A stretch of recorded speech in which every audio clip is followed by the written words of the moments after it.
अरे डह डह डहकेली बेटी पोछेली हो नाए नावा। अरे कवनी कारण आए पापा कईनी दूरा हो देसावा। अरे कवनी कारण आए चाचा कईनी दूरा हो देसावा। अरे इतना दीना रहलू ये बेटी पापा के होया गानावा। अरे लेके जैबू भोरवे ये बेटी पापा के हो पारानावा। अरे लेके जैबू भोरवे ये बेटी पापा के हो पारानावा। कुह कत काहे पापा तोहरो करे जावा। तू ही त खोजला पापा घरवाया बारवा। कुह कत काहे पापा तोहरो करे जावा। तू ही त खोजला पापा घरवाया बारवा।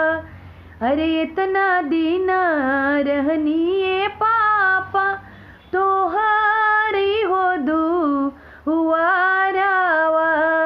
अरे बेटी धन पारा जया जे पापा विधि के हो भी धानावा। अरे बेटी धन पाराया जी चाचा विधि के हो भी धानावा। हम नाही जननी होई ये तना कलेसावा। छोड़िए के जैबू बेटी दोसरा के घरवा। अरे इतना दुखवा बढ़ले बेटी कापेला हो दानावा।